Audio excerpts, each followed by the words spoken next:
નમસ્તે.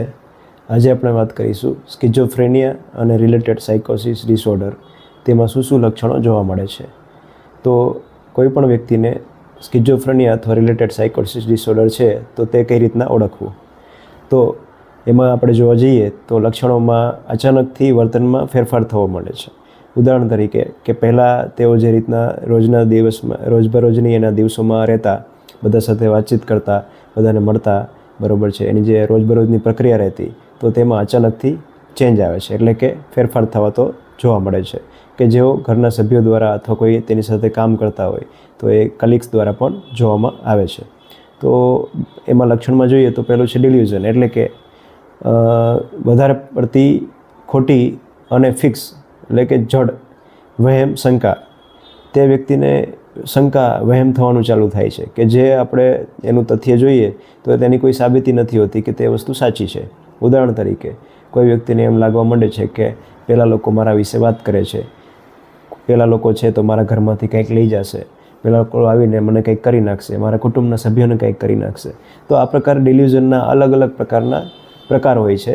તો એમાંનું એક લક્ષણ છે ડિલ્યુઝન, એટલે કે ખોટી જડ, વહેમ, શંકા થવી. ત્યારબાદ છે હેલ્યુસિનેશન, એટલે કે તે વ્યક્તિને આપણે જેમ કોઈ અવાજ સાંભળીએ અને આપણને સંભળાય છે તેમ જે લોકોને આ બીમારી હોય તેઓ પોતાના કાનમાં એ લોકોને કોઈ અવાજ સંભળાતા હોય છે. ઘણી વખત એ અવાજ તેને સારા લાગતા હોય છે, ઘણી વખત એ અવાજ છે તો એને ડિસ્ટર્બ કરતા હોય છે, એટલે કે પરેશાન કરતા હોય છે. ઉદાહરણ તરીકે કે તે વ્યક્તિને સંભળાય છે કે જા તું આમ કરી નાખ, તું પેલું કરી નાખ, તને કોઈ આવીને હમણાં કંઈક કરી નાખશે, તું ઘરેથી ભાગી જા. એટલે આ અવાજ રિયલમાં તેને કાનમાં સંભળાય છે અને તેને કારણે તેનું વર્તન છે એ અચાનકથી ફેરફાર થતું જોવા મળે છે. તો આવા અલગ અલગ પ્રકારના હેલ્યુસિનેશન હોય છે. પણ જો સ્કિઝોફ્રેનિયા જેવી બીમારીમાં વધારે પડતું ઓડિટરી, એટલે કે અવાજ સંભળાવાનું હેલ્યુસિનેશન જોવા મળે છે. ત્યારબાદ છે ડિસઓર્ગેનાઇઝ સ્પીચ, એટલે કે તેની જે વાતચીત છે, તેનું જે બોલવાનું છે તેમાં ફેરફાર આવવા માંડે છે. ઘણી વખત સામેવાળા લોકોને તે સમજાતું નથી અને એ પ્રકારનું તેની બોલી થઈ જાય છે.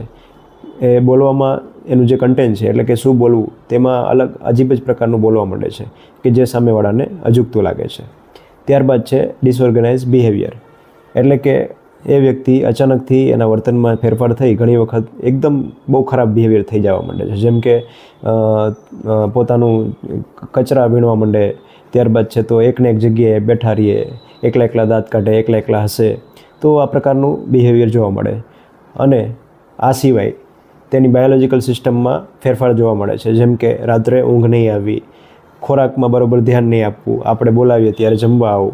ત્યારબાદ ઘણી વખત છે તો એનું જે કામ કરતા હોય એ કામ નહીં કરવા જવું, કામ છોડી દેવું અને બસ એકલા બેઠું રહેવું, એકલા બેસી અને પોતાની દુનિયામાં રહેવું, કોઈ સાથે વાતચીત નહીં કરવી, વાતચીત કરવાનું ઘટી જવું.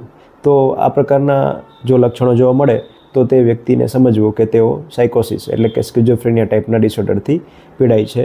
અને તેના માટેની જો શરૂઆતથી જ સારવાર કરવામાં આવે તો તે બીમારી આગળ વધતા અટકી જાય છે અને તે વ્યક્તિ સંપૂર્ણપણે સારા થઈ અને પોતાનું જીવન, પોતાનું કામ, પોતાના કુટુંબ સાથેના રિલેશનશિપ સરસ રીતના રાખી શકે છે અને જીવી શકે છે. ધન્યવાદ.